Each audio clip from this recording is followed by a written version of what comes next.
आप सभी विद्यार्थियों का इस YouTube चैनल रामलीलाल क्लासेस में स्वागत है। हम लोग पढ़ रहे थे पिछले वीडियो में क्लास 12th में हम लोग पढ़ रखा था चुंबकत्व एवं द्रव्य नाम के चैप्टर में हम लोग पढ़ रहे थे प्रचुंबकी, अनुचुंबकी और लौहचुंबकी पदार्थ। हमने चुंबकीय पदार्थों के बारे में पढ़ रखा था और उनकी जो प्रॉपर्टी थी वो क्या थी पढ़ी थी। प्रचुंबकीय पदार्थ जो थे वो जब किसी शक्तिशाली चुंबकीय क्षेत्र के पास जाते थे तो वो उनके चुंबकीय क्षेत्र के बाहर दिशा में, विपरीत दिशा में मामूली सा, बहुत हल्का सा विक्षेपित होते थे। ऐसा क्यों होता था, इसकी घटना आज की वीडियो में पढ़ना में है। दूसरा पढ़ा था अनचुंबकीय पदार्थ। अनचुंबकीय पदार्थ क्या थे? जो वे पदार्थ होते थे जिन्हें शक्तिशाली चुंबकीय क्षेत्र की ओर ले जाने पर वो चुंबक की ही दिशा में मामूली सा चुंबकित होते थे। फिर देखे थे लौह चुंबकीय पदार्थ। उनमें क्या था? वो कुछ ऐसे पदार्थ थे जिनको आप शक्तिशाली चुंबकीय क्षेत्र रखते थे तो प्रबल रूप से चुंबकित होते थे। तो तीन प्रकार के पदार्थ पढ़े थे, प्रचुंबकीय पदार्थ, अनुचुंबकीय पदार्थ और लौह चुंबकीय पदार्थ। आज के वीडियो में उन तीनों की हम व्याख्या करेंगे कि क्या ऐसा होता है प्रचुंबकीय पदार्थ में कि जो चुंबक के विपरीत दिशा में हल्का सा चुंबकित होता है, और क्या ऐसा होता है अनचुंबकीय पदार्थ में जो चुंबक की ही दिशा में मामूली सा चुंबकित होता है, और क्या ऐसा होता है लौह चुंबकीय पदार्थ में कि चुंबक के साथ प्रबल रूप से चुंबकित हो जाता है। तो आज के टॉपिक में इन तीनों की हमें व्याख्या करनी, एक्सप्लेन करना इसको है। आइए समझते हैं, वीडियो स्टार्ट करते हैं। तो हमारा प्रश्न है चुंबकत्व के परमाणुवीय मॉडल, चुंबकत्व के परमाणुवीय मॉडल के आधार पर, इनके आधार पर तीन प्रकार के पदार्थ है। तो एक पदार्थ था प्रचुंबकीय, तो प्रचुंबकत्व की व्याख्या, प्रतिचुंबकत्व कामा अनुचुंबकत्व तथा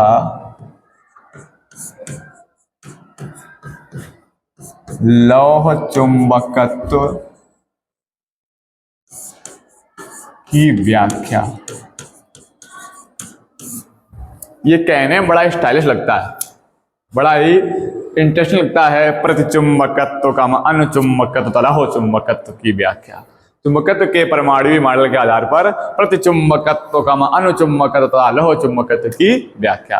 तो तीनों का हमें एक्सप्लेन करना है कि क्या ऐसा होता है प्रचुंबकीय पदार्थों में कि वो चुंबक से दूर जाते हैं। प्रचुंबकीय पदार्थ के एग्जाम्पल बताए थे पिछले वीडियो में, उसमें सोना, नमक, हीरा वगैरह। तो भाई बहुत सारे वहां पे एग्जाम्पल लिखे थे, आप पिछला वीडियो देखोगे तो मिल जाएंगे उसमें। तो सबसे पहले हम लोग व्याख्या करेंगे प्रचुंबकत्व की। किसकी व्याख्या करेंगे? प्रचुंबकत्व की। तो हम लोग हेड डाल लेते हैं प्रतिचुंबकत्व की व्याख्या। ये टोटल टॉपिक आपका थ्योरिकल है, थोड़ा ध्यान से बातों को सुनना होगा, अच्छे से समझोगे तब आपको ये बातें समझ में आएंगी। कोई डेरिवेशन नहीं है, कोई आपका ऐसा नहीं है कि उसको कैलकुलेशन करना पड़े, केवल थ्योरी इसमें है। इसलिए बड़े आराम से आप एक एक बात समझेंगे तो आपको सारी थ्योरी समझ में आ जाएगी। इस पे जब एक्सपेरिमेंट किया गया तो देखा गया कि प्रतिचुंबकत्व का गुण जो होता है उन पदार्थों में पाया जाता है जिनमें इलेक्ट्रॉनों की संख्या सम होती है। कहां पाया जाएगा ये? जिनमें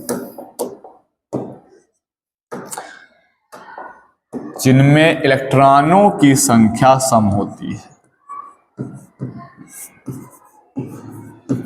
जिनमें इलेक्ट्रॉनों की संख्या सम होती है।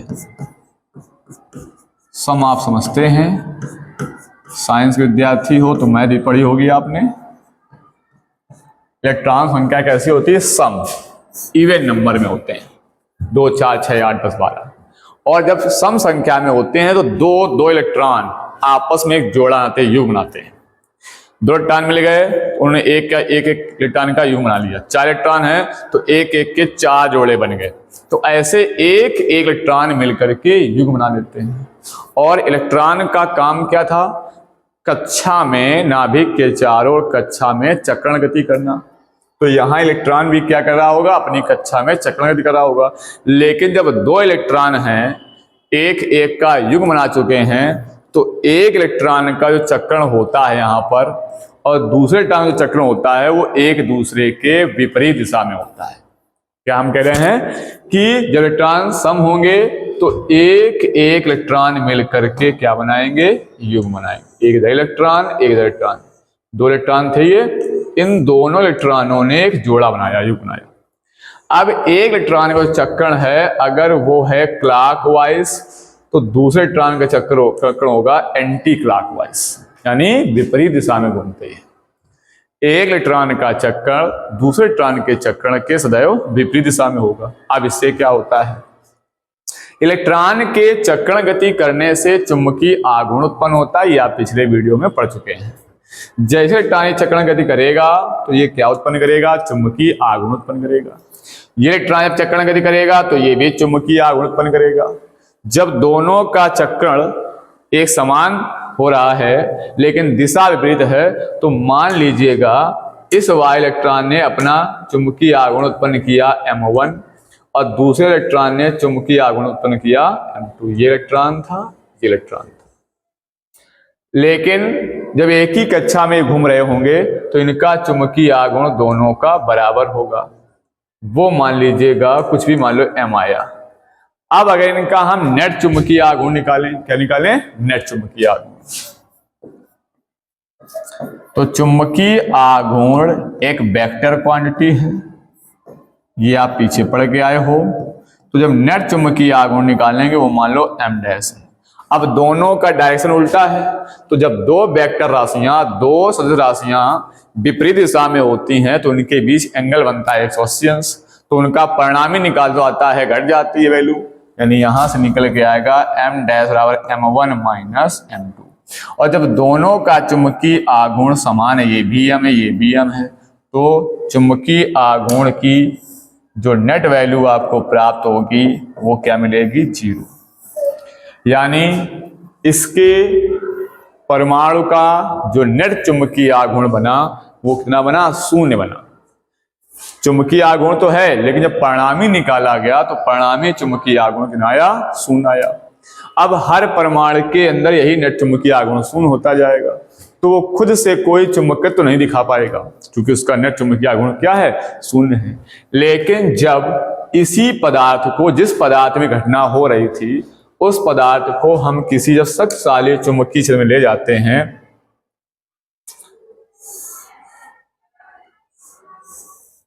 मान लीजिएगा ये एक शक्तिशाली चुंबकीय क्षेत्र है, ये इसका N पोल है, ये इसका S पोल है, तो इसमें बन रही होंगी चुंबकीय बल रेखाएं इस प्रकार से। ये बन रहा होगा एक शक्तिशाली चुंबकीय क्षेत्र।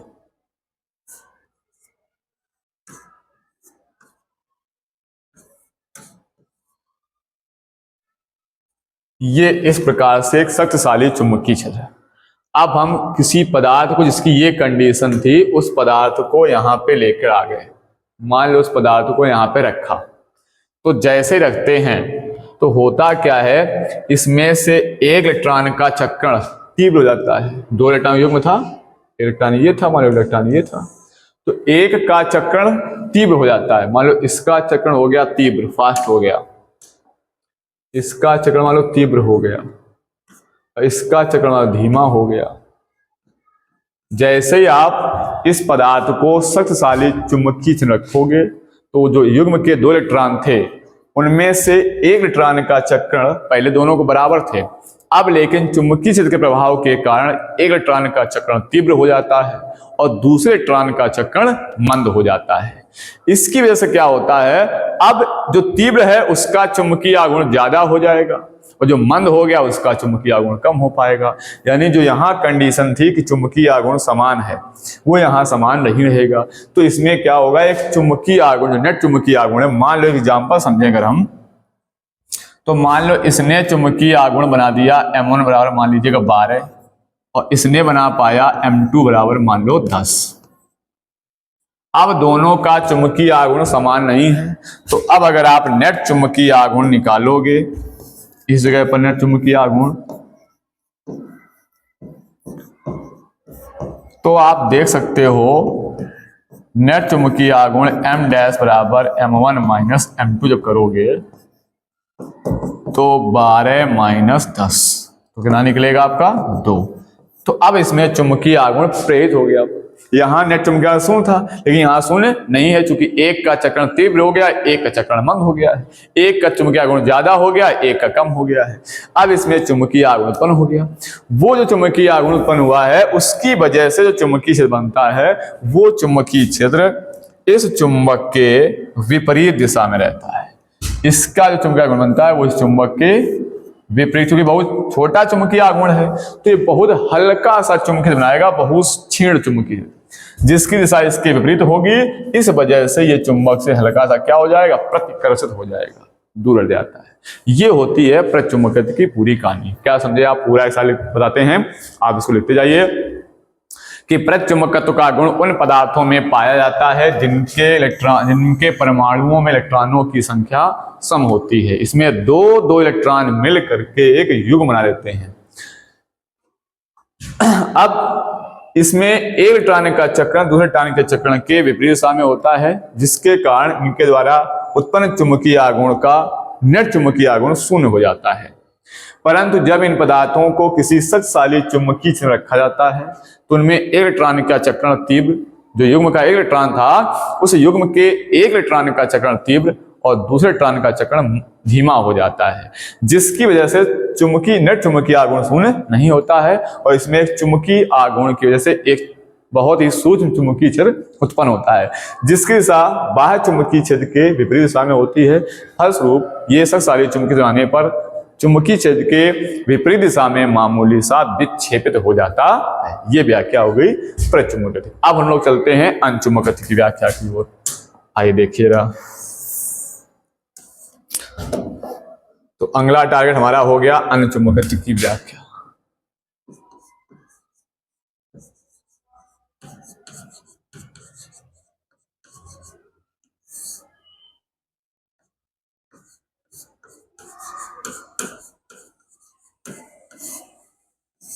अनचुंबकत्व की व्याख्या, इसमें क्या होता है, इसमें असंख्य परमाणु होते हैं, बहुत ज्यादा इलेक्ट्रॉन होते हैं, और इसमें कुछ इलेक्ट्रॉन ऐसे होते हैं जिनका चक्रण एक ही दिशा में होता है। जैसे आपको ऐसा समझाएं हम एक फिगर के माध्यम से, तो आप ज्यादा अच्छा समझ पाओगे।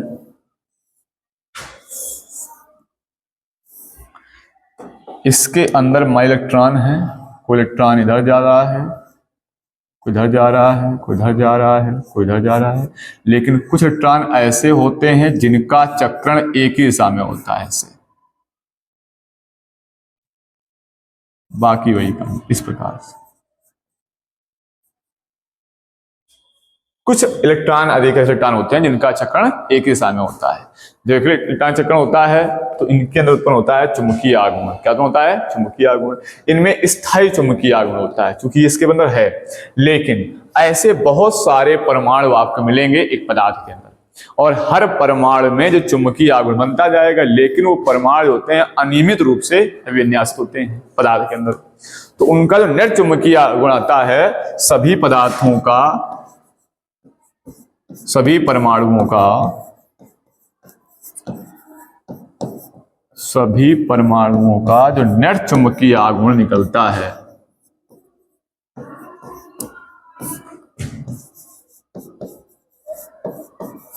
वो होता है शून्य। हमने क्या कहा कि इसमें कुछ इलेक्ट्रॉन ऐसे होते हैं जिनका चक्रण एक ही दिशा में होता है, जिसके कारण में स्थायी चुंबकीय आघूर्ण उत्पन्न होता है। और एक प्रत्येक परमाणु से, ये पूरा एक परमाणु था, तो ये प्रत्येक परमाणु एक सूक्ष्म चुंबक की भांति काम करता है। क्योंकि इसमें चुंबकीय आघूर्ण प्रेरित हुआ है, इस चुंबकीय आघूर्ण की वजह से ये एक सूक्ष्म चुंबक बन जाएगा। इस सूक्ष्म चुंबक को हम परमाणुवीय चुंबक भी कह सकते हैं। परमाणुवीय क्या कह सकते हैं? परमाणुवीय चुंबक कह सकते हैं।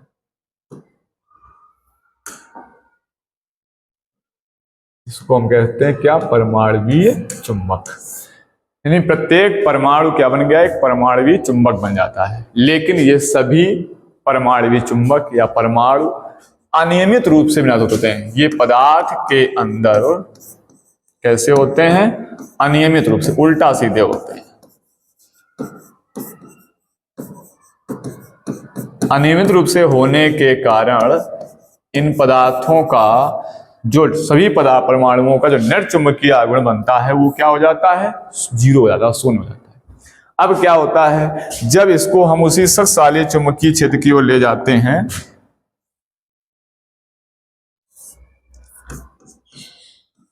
जो ये हमारा शक्तिशाली चुंबकीय क्षेत्र, जब इसके पास इसी पदार्थ को परमाणु को लेके आते हैं तो क्या होता है, जैसे ही ये पदार्थ आता है इसके अंदर, तो इसके सभी परमाणुवीय चुंबक, जितने इसके अंदर परमाणुवीय चुंबक होते हैं, वो सब एक ही दिशा में संरेखित हो जाते हैं। ऐसे सारे परमाणुवीय चुंबक इसी दिशा की ओर, चुंबकीय दिशा की ओर संरेखित होते हैं।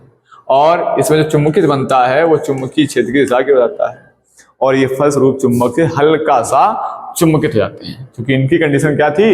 ये चुंबकीय क्षेत्र रखने पर चुंबक की दिशा मामूली सा चुंबकित जाते हैं। तो पूरी घटना क्या हुई कि अन्य चुंबकीय पदार्थों का गुण उन पदार्थों में पाया जाता है जिनमें असंख्य परमाणु होते हैं, और इनमें कुछ ऐसे इलेक्ट्रॉन होते हैं जिनका चक्रण एक ही दिशा में होता है, जिसके कारण प्रत्येक परमाणु में चुंबकीय आघूर्ण प्रेरित हो जाता है, और प्रत्येक परमाणु सूक्ष्म चुंबक की भांति व्यवहार करता है। इसे परमाणुवीय चुंबक कहते हैं।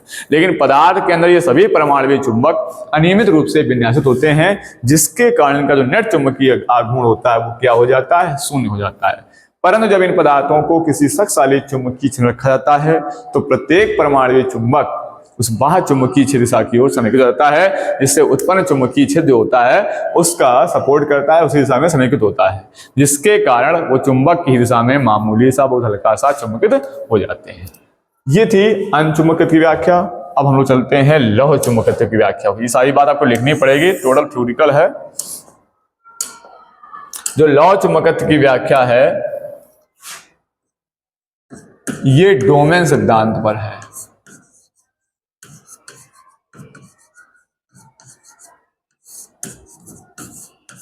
लौह चुंबकत्व की व्याख्या ये किस सिद्धांत पर है? ये है डोमेन सिद्धांत पर।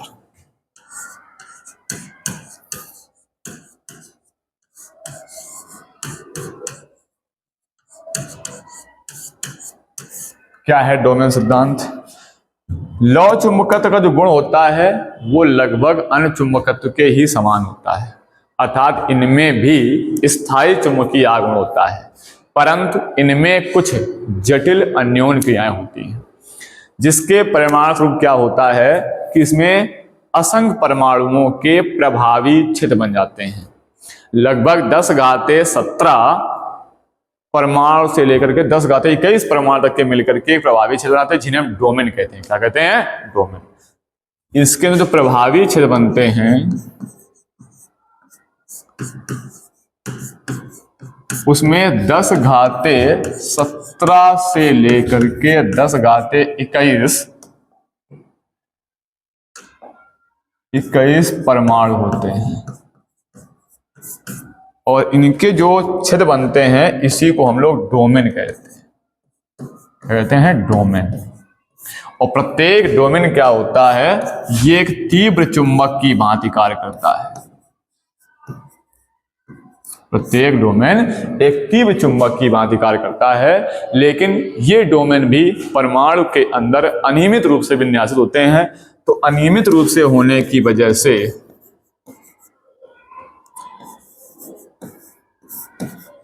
अनियमित रूप से विन्यासित होने के कारण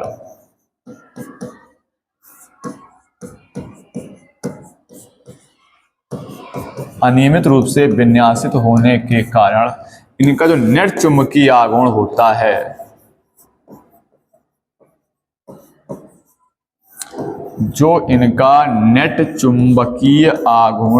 है वो होता है 0, शून्य हो जाता है। इसलिए ये चुंबकत्व तो नहीं दिखा पाते हैं। लेकिन जब इन पदार्थों को किसी सख्त साले चुंबक रखे जा करते हैं, इनको लौह चुंबकीय पदार्थों को जब सख्त साले चुंबक रखते हैं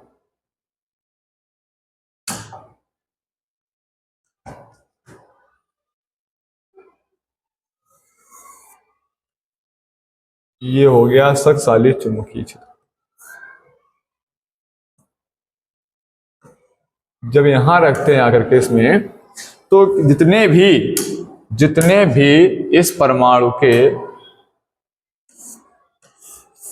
जो तीव्र चुंबक होते हैं, ये सारे तीव्र चुंबक एक ही दिशा की ओर संरेखित हो जाते हैं। सारे तीव्र चुंबक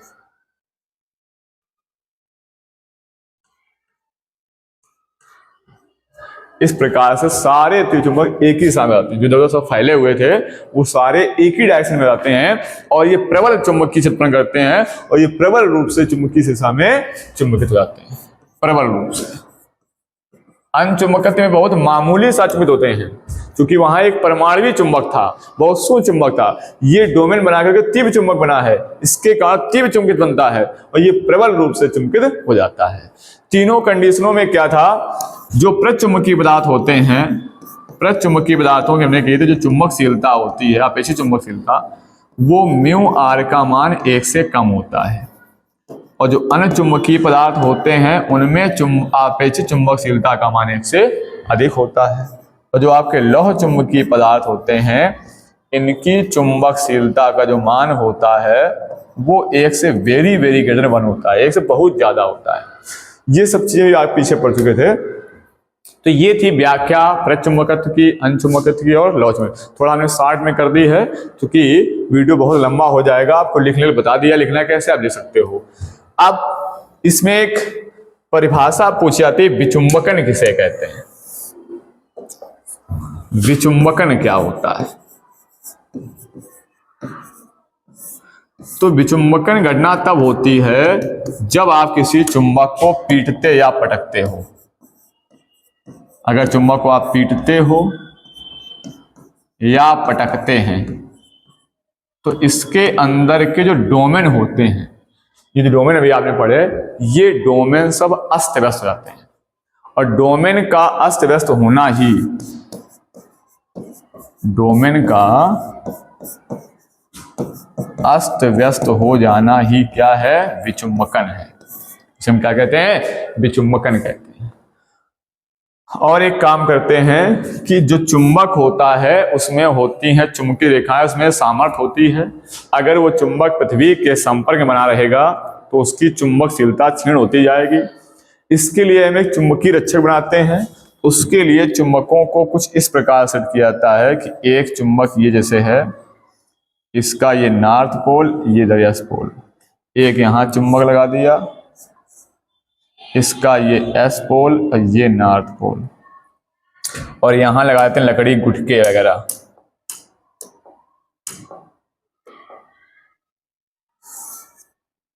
ये लकड़ी गुटके लगाते हैं, ऐसे सेट कर दिया ऐसे। तो अब क्या होता है, जो चुंबकीय बल रेखाएं होती हैं वो कैसे चलती हैं, देखिएगा। एन से जाएंगी एस की ओर, फिर एस से जाएंगी एन की ओर अंदर, फिर बाहर एन से जाएंगी एस की ओर, फिर एस से एन के अंदर से फिर बाहर निकल। ऐसे चुंबकीय इसी बना रहता है और चुंबकीय क्षेत्र हमारा क्षीण नहीं हो पाता है। इसको हम चुंबकीय रक्षक बोलते हैं। एक इस टॉपिक में परिभाषा और है क्यूरी ताप। इसके बाद ये टॉपिक आपका खत्म हो जाएगा। क्यूरी ताप। क्यूरी ताप क्या है? ये एक निश्चित ताप होता है। इस ताप पर अगर किसी आप चुंबकीय पदार्थ को गर्म कर देते हो, क्या कर देते हो? गर्म कर देते हो, तो उसका चुंबकीय गुण समाप्त हो जाता है।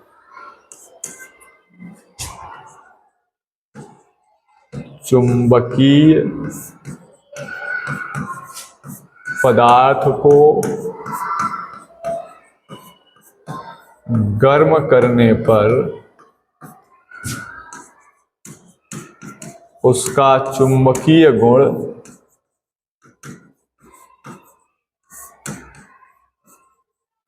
समाप्त हो जाता है।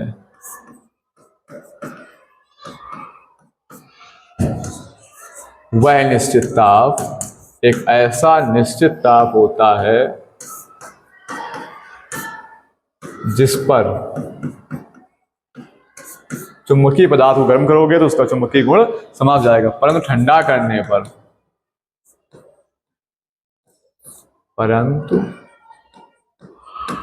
करने पर पुनः वो चुंबकीय गुण ग्रहण कर लेता है।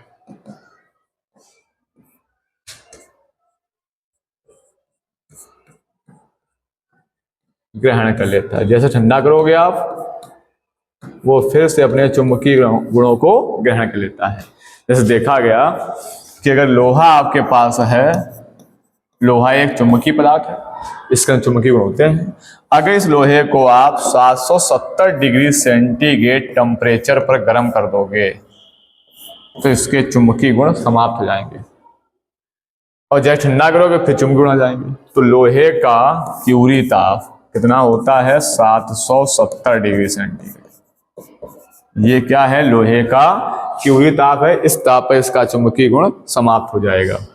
इसी प्रकार से हमारे पास निकल वगैरह जैसे है,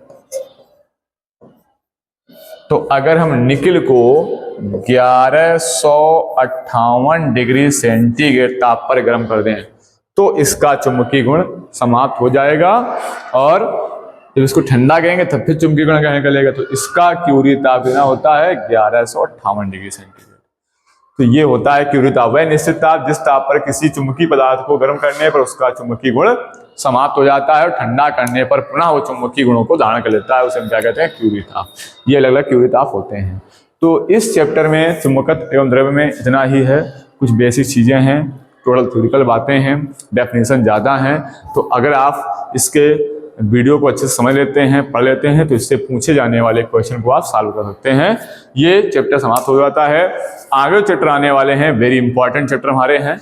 विद्युत चुम्बकीय प्रेरण बहुत एग्जाम में आता है, इससे थ्योरी भी आती है, डेरिवेशन भी आते हैं, न्यूमेरिकल भी आते हैं। तो आएंगे नेक्स्ट वीडियो में, आपको हम विद्युत चुम्बकीय प्रेरण पढ़ाएंगे। तब तक आप चुंबकत्व एवं द्रव्य को कंप्लीट कर लीजिएगा। वीडियो अच्छा लगे तो लाइक और शेयर कीजिए। Thanks for watching my video.